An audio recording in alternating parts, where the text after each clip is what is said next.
Good evening, ladies and gentlemen, and welcome to Inside the Big Dynasty Leagues. With me, as always, is the commish, Clyde Randall Waters.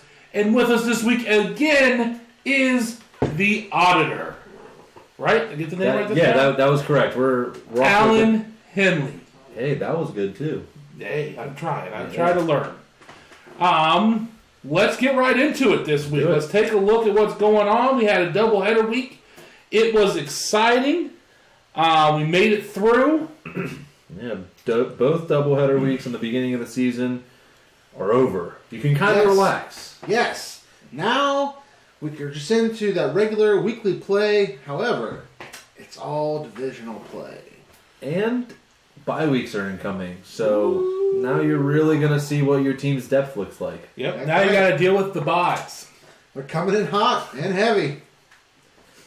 Starting now, week 4, going through week 12. So, interesting fact for you, Mr. Accountant, and feel free to double check it here. Yep. But there's only one undefeated team left across both leagues. That is correct. I can confirm that. And believe it or not, that team is Wet Stuff on Your Red Stuff, owned by Kyle Crawford. What? Out of all the teams we have in the ADL and BDL, It's Wet Stuff on Your Red Stuff. Hey, he has several championships in other leagues. Maybe he does know what he's doing. We're never going to hear the end of this. no. How long do you think this is going to last? Well, I talking to him, he hopes it lasts all season.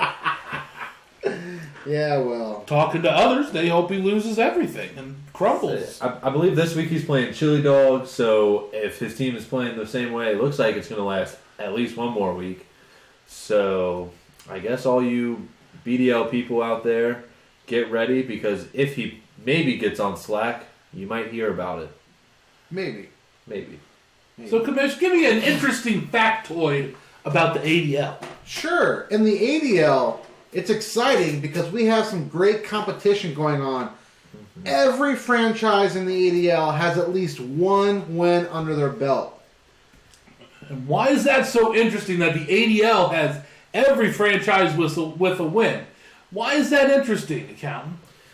Like, I would just say that it shows the competitiveness of the ADL. You didn't take the setup at all. No, I didn't. I'll take it. It's interesting because there are 2 teams in the BDL that have 0 wins. Zing. But 0 wins. I still think it shows the Sans competitiveness. wins. It does show competitiveness. That's competitiveness. exciting. The ADL, they like beating each other up, but they also like winning. This is why you don't go to accountants for jokes. There are 2 teams It's true. in the They miss them a BDL lot. who do not like to win. And this is a big change for one of them because one of them was a previous league champ. But, Mr. Auditor, who are these 2 teams? The 2 teams that are winless thus far are the Scarlet Pimps and the Skyline Chili Slingers. Whew. Now, the concerning thing for one of these teams is that they have 1 win in their all-play record. So, what is the all-play record? So those of us that aren't familiar Sure. with these such things. Not me personally. Right. Because I'm very smart. The all-play record is every week it looks at your score and everybody else's score, and you either get a win if you have more points or a loss if you have less points. So that means that Timmy, the owner of the Skyline Chili Slingers, has only outscored one person in 3 weeks of play. Oh, that's a rough stat. Which means 2 of the weeks he was the lowest scorer of our league, which is true. He was the first 2 weeks. And this week he was only the second highest scorer. And I believe it was higher than the Scarlet Pimps. Interesting. That's kind of surprising. The Chili Slingers, they're usually annual playoff contenders, right? Yeah. You know, they think they've only missed the playoffs maybe once in the history of this league. Don't quote me on that. I'm not the accountant or the stat man. But, you know, and the Scarlet Pimps, like I said, they've won the league before. But the last couple seasons, missed the playoffs and have been on a very downward trend. Anyways, Mike, what are we going on to now? Let's take a look at some interesting matchups from last week. First in the ADL, accountant, why don't you break down for me the Paper Straw Save the Sea Turtles, by the way, that's a scam, versus the Hairy Berries. Man, this matchup was close. How close? So much to say that it was a close shave. Ooh, close shave of the week. A close shave of the week. Brought to you by Harry's Razors. Oh, yeah. New sponsor? New sponsorship? Yeah, we had Gillette for a while, then we had Dollar Shave Club. We're just making the rounds. Fair enough. Welcome, Harry's Razors, to Inside the Big Dynasty Leagues. This victory by the Make a Harry... great fake sponsor, by the way. This victory by the Hairy Berries was by a 1.02 points. You just did that math in your head, didn't you? I really did. Because it's not in the show notes. It's not in the show notes. That was math. That's On the why he's spot. on the seat here, right here. Yeah, I can't talk today. And a fun fact about the Hairy Berries week, she had the third lowest score for the ADL this week. However, she went 2-0 because she played the 2 teams that were lower than her. Oh, wow. Yeah. Way to That go, is clutch. Allison. That is clutch because it puts Harry Berry's 4-1 at top of her division. That's right. Wow. Hey, you don't have to win them by much. You just have to win them. At the end of the day, that all-play record doesn't mean anything You really. just got to win the ones you need to win. Got to win the ones you need to win. Yeah. So the Hairy Berries with 111.78 was enough, as we just discussed, to take out Paper Straws, Save the Sea Turtles, and also to take out the Live Fantasy Association, who had, I believe, the lowest score of the league in the week 3 with 107.44. Ouch. Still don't get the reference. I don't either. But I'll tell you this, that team has been struggling since their mega trade a couple weeks ago that caused so much controversy. Everyone thought it was pretty lopsided, but it's starting to look like it was just a garbage trade for both teams. Let's shift our focus here to an interesting matchup from the BDL this week. Kamish, please be gentle and tell me about this matchup. All right, so this matchup is the Unseen Academicals versus the Cincinnati Bourbon Barons. Uh-oh. Yeah, that's right. It's Mike's team versus Sam's team. I'm going to throw this out here. There's a little, asterisk on this one. Stat corrections do not come out until Wednesday in the My Fantasy League system. Oh, boy. So, if that tells you anything, this warning is because this game is so close that a simple stat correction of a couple yards could swing a victory the other way. But as it stands, the Cincinnati Bourbon Barons are clinging onto their first win of the season with a score of 145.76 over Unseen Academicals 145.64. Auditor, what's that difference? That is a 0.12 point difference. Woo! 0.12. I mean, you blow that drive and you're going to jail, but that's close here. sure. Yep. But The drunk driving joke. I followed it. It's hard to I make did get that because one. it's not a funny topic. It was not. here's why this is so interesting. I followed that one. The Cincinnati Bourbon Barons are currently the second highest scoring franchise in the BDL for this season. Only one other team has scored more points than they have this season. However, the Bourbon Barons, if they can hold on to this win, will have a record of 1-4. I don't know And what's happening. if it doesn't hold, it can't be by much that it doesn't hold. They'll still be second in points, and they'll be 0-5. Could it be possible that a team could get the most points in the season award and not make the playoffs? Is that what you're going for, Mike? We'll see what happens. He still gets money, right? Yeah. Doesn't matter. Money comes back. It's incredible. I can't see this happening all year, but your team looks good. You just got to stop playing the team that looks slightly better. Yes. The week that they're, at least for that week. Right? Yeah. Just for that week. Anyways, Harry's Razor Club, what a week to sponsor us with 2 close shaves. 2 close shaves. All right. Let's shift ourselves on to some notable. Oh, we already did the notable matchups. Didn't No, we did. We didn't do the notable matchups. What we did before were the matchups of the The week. matchups of the week. Matchups of the week. Now we're going to look at notable matchups. That's right. Which are not quite matchups of the week, but they're notable. They're slightly different. Let's start this one off with the commission's notable matchup of the week. All right, the notable matchup of the week for me is in the ADL with Live Fantasy Association versus the Harrison Bullfrogs.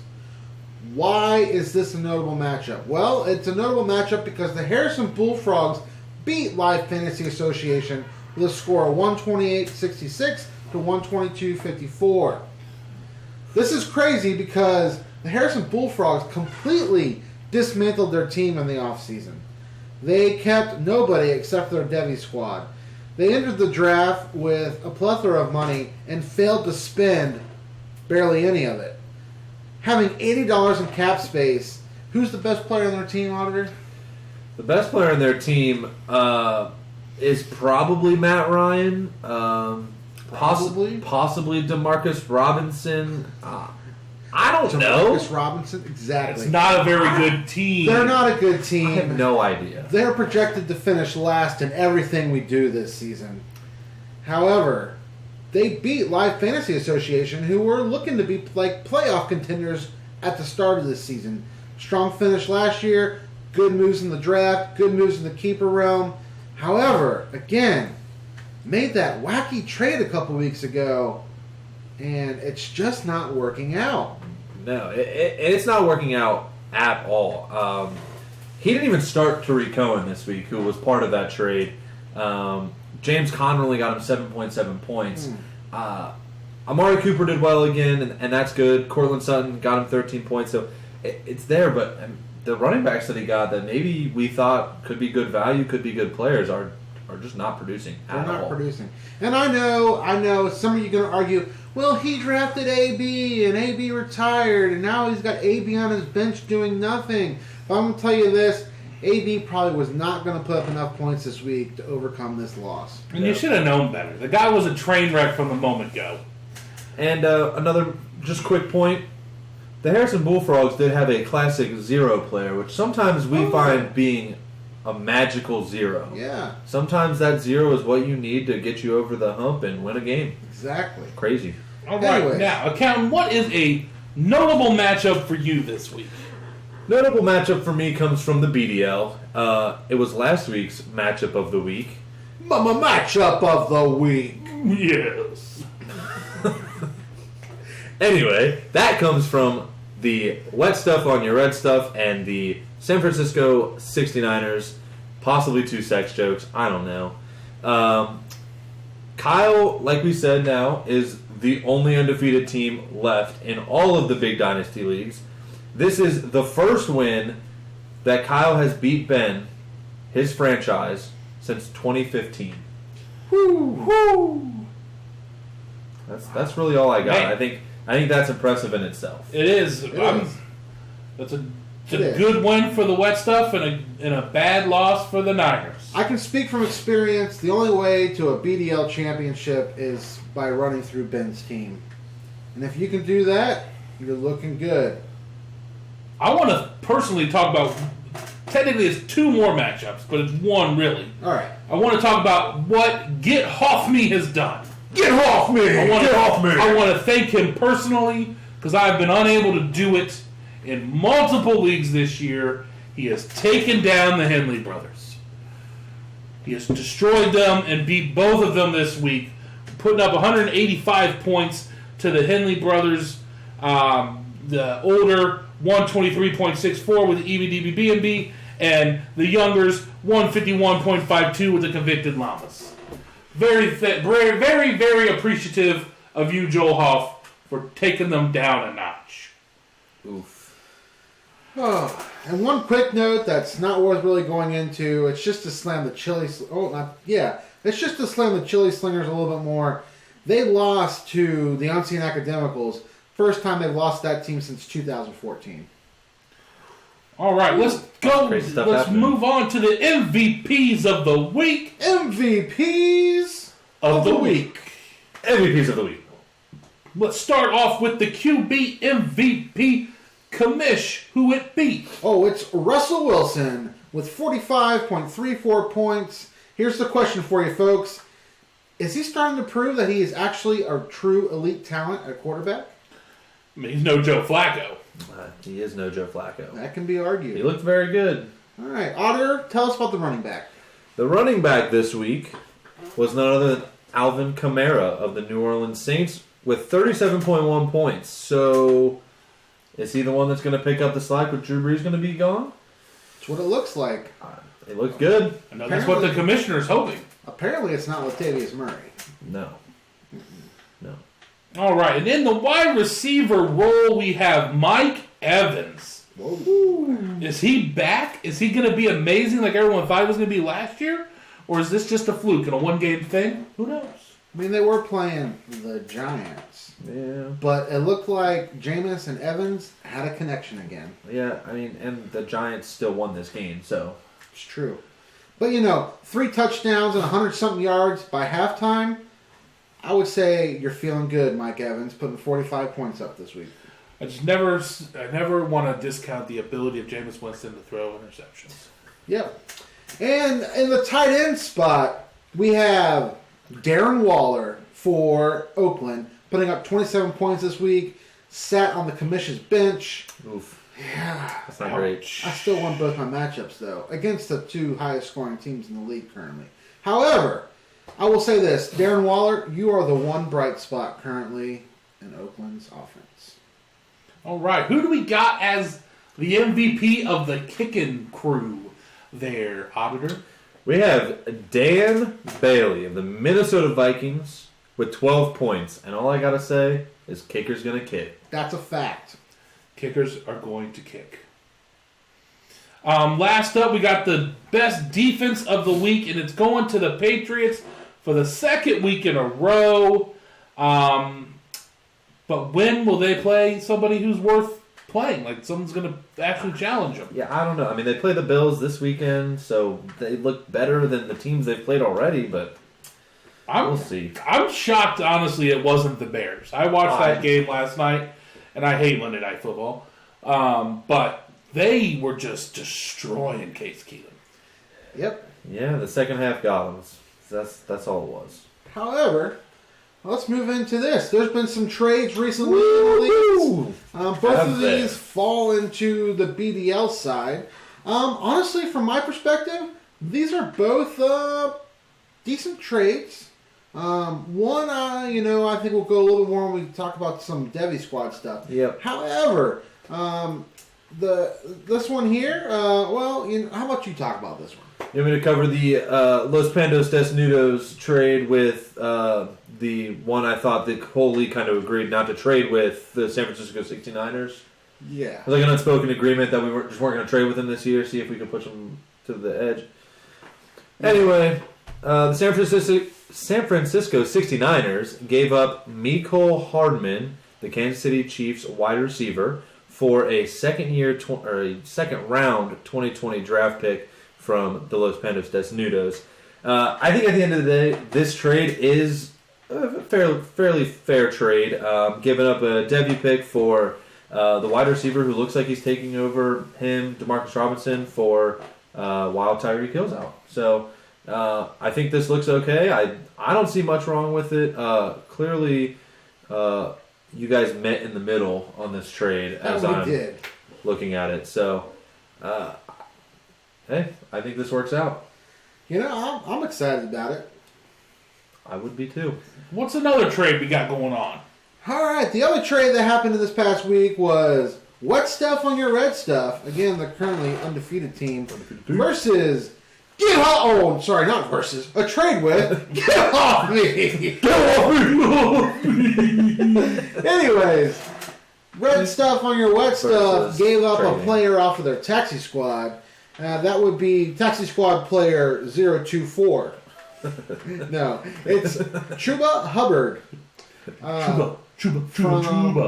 That's a fun name to say. Can you do it? Oregon State? Oh, it was really close. It was the other OSU that's not the one we don't like. Oklahoma State. Yeah. Chuba. Anyways. Chuba. Yeah. For the old man, Larry Fitzgerald. So, where Wet Stuff and Your Red Stuff is, it's a good move. Obviously, they think they have the ability to make a run this year.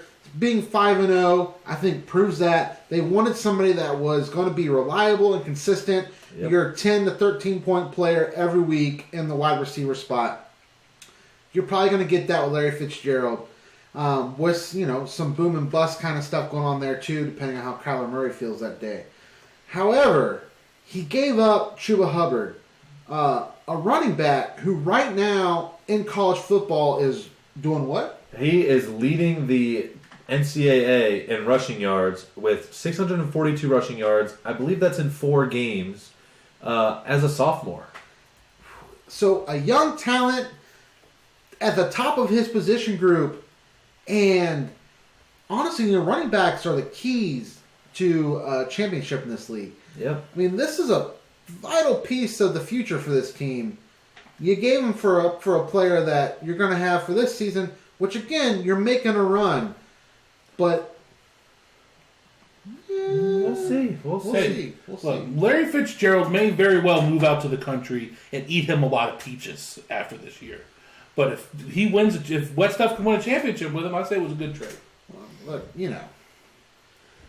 we'll see how it goes. Peaches and cream, baby. Peaches come from a can. They're put there by a man in a factory downtown. Let's take a look at the injuries from last week. Give us the breakdown here. So, we got one big one that I think a lot of people are going to pay attention to. Saquon Barkley. Uh-oh. One of the best running backs in the NFL, supposedly, out 4 to 8 weeks with a right high ankle sprain. My fantasy history tells me those high ankle sprains tend to keep you out for a while. Even if you come back, you're not right. Yeah. We got Ito Smith. He has a concussion. He's going to be day-to-day. I don't know if that one's that notable, but anyway. LaShawn McCoy's out, so that might make Damian Williams quite a bit more valuable. He's still out, too. I believe he's still out as well. Possible to return this week, but we'll see. Which makes Dorian Thompson a great pick, or Darwin Thompson. Darwin Thompson. I apologize. Yes. We got T.Y. Hilton getting his yearly injury. Getting a quadricep strain.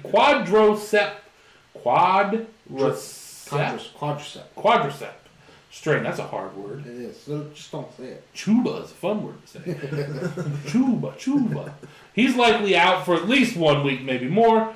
Julian Edelman's day-to-day with the ribs. Gordon day-to-day. Patriots just like to put everyone day-to-day and questionable just to F with people. Yeah, they do. Alan Hearns day-to-day, and Jimmy Graham has a groin strain and that other thing we don't like to say. So he's probably gone for at least 1 week. Those are the kind of the big ones for us. Yeah. So not as bad as last week, but with Saquon out, that's going to be hurting a lot of fantasy teams. Yeah, that's a big hole to fill. I don't even know if a running back from the Giants is even worth picking up to replace him.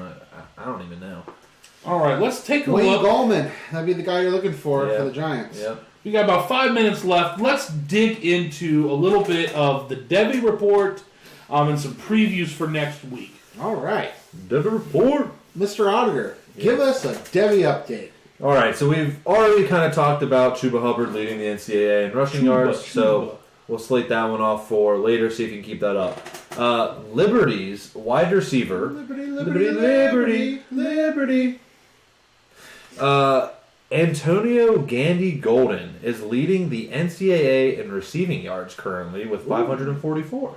Gandy Golden, So, got them golden hands. He's got, golden hands, kind of a smaller guy that nobody's really heard of until this year, and he's proven that he's worth it. NFL scouts are drooling about the NFL prospect Laviska Shenault Jr. Plays for Colorado. They say he is like Julio Jones, but bigger. I don't know what that means, but they love him. We'll see what happens. The other kind of quick note, this one, I think somebody has him in the ADL. If you have Derek King. Is it Derek or is it just Derek? I don't know. I It's call him, spelled with a D I call him- apostrophe Eric. I call him Derek because there's an apostrophe. Okay. Yeah, I don't know. It's Derek. probably Derek, but Derek sounds more fun to me Derek too. King, okay. Anyway. And his co-wide receiver, Keith Corbin. Well, Derek King's a quarterback, and his wide receiver, Keith Corbin, who's the second on the team, have both decided to redshirt this year. After balling out and playing really, really well, they're just both redshirting, and they're done for the season, and supposedly they're both coming back to Houston. So they're just saving a year of eligibility. Is there such thing as college tanking? Am I missing something? I don't know. Just be thankful that the Bearcats are in the same conference as them. That's right. Go I'm Bearcats. not thankful at all that the Bearcats are in the American. I'd much rather them be in a conference that matters. I don't buy this Power 6 crap. baby. Power Power 6. six, Anyways, baby. any more updates here, Auditor? I think that's all I've got for this week. We'll see. Keeping track on people and see what happens in next week's. Yeah. All right, But let's. Devy picks matter, people. They do matter. Only 20% of the time, they matter all the They time. matter all the time. Let's take a look at our Week 4 preview. What are some of the hot matchups, Commish, for next week?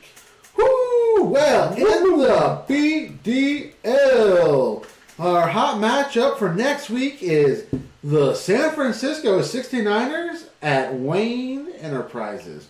Why is this matchup hot, you ask? Well, it's because Muy caliente. these two teams are going to be battling out for first place. Oh, boy. Yeah, trying to win that division that I can't think of the name of right now. Oh, Super Bowl Parties at My House division. Anyways, this is always a great matchup to watch. The Niners hold a 4-5 record all-time against Wayne Enterprises. I'm not surprised, seeing as how Wayne Enterprises has the highest winning percentage in league history with, 72 and 38 games or something like that. Anyways, this matchup, sure to be a good one. However, one thing to note, Wayne Enterprises is going to be without Le'Veon Bell. I believe the Jets are on bye in week 4. Woo! So right now, the Niners have the edge. They're looking at a projected score of 147 to 121. However, Vance McDonald, who's been so steady for the Niners in the tight end position, is on the injury report, listed day to day. So we'll see what happens in this matchup. All right, with our last minute of showtime, Auditor, give me a matchup, the hot matchup for the ADL quickly, please. Yes, the hot matchup of the ADL is the Mixon administration versus Harry Berries. This is going to be fun. Two really good quarterbacks in Deshaun Watson, Lamar Jackson. Pretty good running back cores from each team. I think this game comes down from which wide receiver core has a better day. Does Mike Evans have the same week that he had last week? Does Stephon Diggs do anything this week? Versus Adam Thielen has been balling out. Emmanuel Sanders has looked like that wide receiver 2 with that wide receiver 1 upside, the best in the league.